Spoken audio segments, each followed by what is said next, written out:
The really simple answer is we're second generation investors. We've been through universities. We also travel in circles where people know how to maximize yield of assets, and it doesn't really matter whether they're buildings, they're different businesses that we've bought and sold. It's all how you wring the towel, and what you're doing is you have more knowledge and imagination because you've seen more.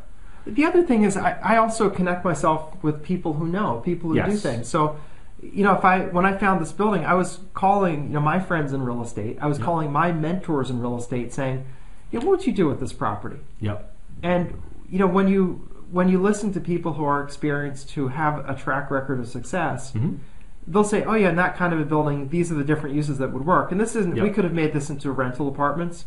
We could have made this into office space. We could have done quite a few different things with it that would all be profitable. Exactly. And we picked the office space because this neighborhood, we knew a couple of other owners who were successful with that project. Larry, one of the business partners here, had 2 of those projects that I had helped him with as the lawyer. Yep. And we're going to show everybody that in a different video. So we knew that, but I think if you're newer, you say, how would I know how to do that?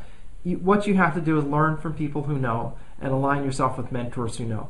These are people with proven track records of success. I found that one of the best indicators of success is that if you're working with people who've done it successfully in the past, even if they're just your advisors on the project, you're a lot more likely to succeed.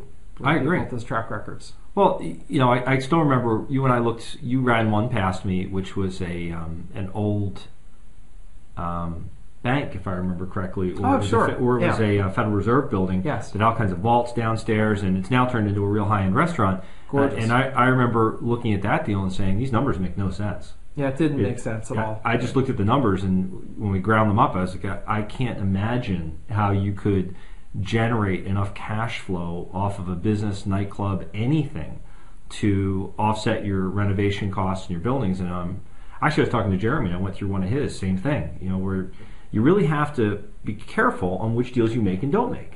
And the thing is that, especially when you're newer, align yourself with people who know, people with experience and with a track record. They had those little tugboats that guide the ships through the channel. Yep. The little tugboat operator knows that terrain. He knows that river perfectly. So he knows when to, where to put the ship so it gets through there smoothly. It doesn't run aground. Yeah. So anyway, we've raised all the money, get to settlement, and one of the things that we'd become aware of, because we actually went to a seminar on it, was about historic tax credits. So we thought this building, I think, might qualify for a historic tax credit. It was built around 1900. It looked very historic. It's just a pretty old building. So we checked, and what we found out was that it was qualifying for that, and that the IRS would pay for 30% of our renovation. I paid for 30% of the renovation of this building. Thank I you, didn't America. even know it. Yes, the IRS was happy to pay for that. And they paid for it with tax-free money. They gave us $591,000. Yep. Tax-free. Wow. So they really gave you like $1 million. Well, it's a lot. I mean if you count the $591,000 tax-free, they may as well have handed you $1 million. Yeah, so they actually paid for a lot more than half the renovation. But anyway, and they're also going to give us $1.5 million tax deduction in a couple of years. Pardon me? They're giving us $1.5 million tax deduction in a couple of years, 3 years from now. Wow, it gets better. So, is there more? No, that's the end of the tax. Well, yeah, there is more. So it ends up that we get the property built out. Right. We made it beautiful, and you'll see that from the tour. And so tenants, of course, really wanted to be in a beautiful space because that's what people want. People want to be surrounded with beauty. Sure. We made it completely turnkey. They come in, everything's set up for them. We have internet, we have phone service, everything's all set up, so it's very easy.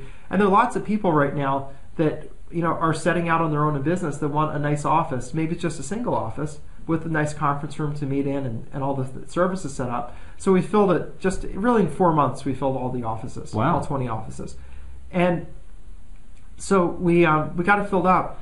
And when it's all said and done, including the new restaurant that's going in, nice new high-end Italian restaurant's going in, our rent roll is $42,000 a month.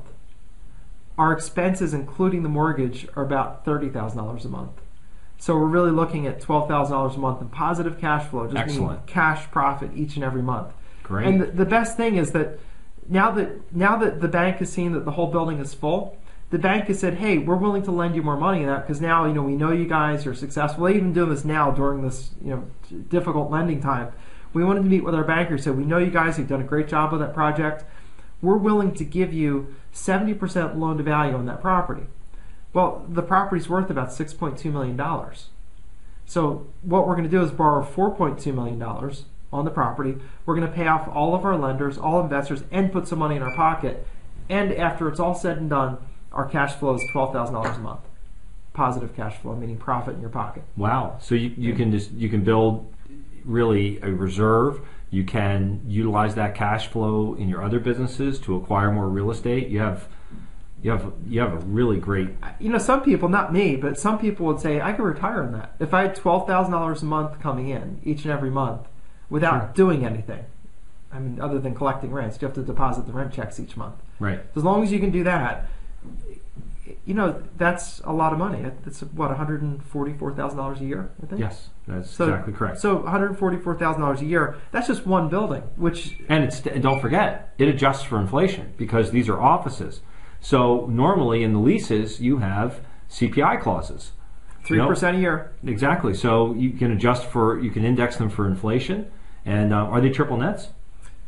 No, we pay for some of the expenses. Tenants pay for most, we pay for a few. But net of everything, net of all expenses, net of set aside for maintenance, repairs, and vacancy, and net of even paying an outside manager, which we're not doing right now, net of that, it's about $12,000 a year. Oh, that was net of all those numbers? That's net of everything. Oh, I didn't know that. It's net of everything. So, I was about to start doing all the math in my head. No, I'm giving you the net figures. Yeah, it's net. Holy smokes. And so the best thing is I'm right now I'm 45 years old, and so I'm planning for retirement, not soon, but when I'm 65, so I'd like to be able to retire at that point.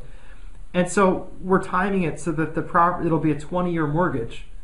In 20 years, the mortgage will be paid off, and at that point, our positive cash flow would be $30,000 a month, give or take a few dollars. So $30,000 a month each and every month, because obviously we wouldn't have the mortgage to deal with or anything like that. So we're talking about $30,000 a month in profit. And if you think about it, I mean, I could retire on $30,000 a month. Well, adjusted for inflation, absolutely. $360,000 a year before you get out of bed. And one of the things that's even better than a federal government pension, but not by much. It's good for me. And the thing is that this is just one deal. Sure. And especially right now with all the fantastic bargains that are out there. Yep. I mean, these deals can be done over and over again. And you just have to have some imagination, you have to have some knowledge, and you have to have the right person to sort of give you the guidance on how to do it. Anybody can do these. They're not difficult.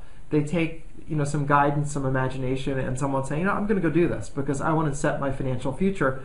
So one of the things I love about commercial real estate is you can really change your whole financial future with one transaction. Sure. Yeah. I mean, one big transaction like this, you can still work at other things, sure, but you have a whole different attitude.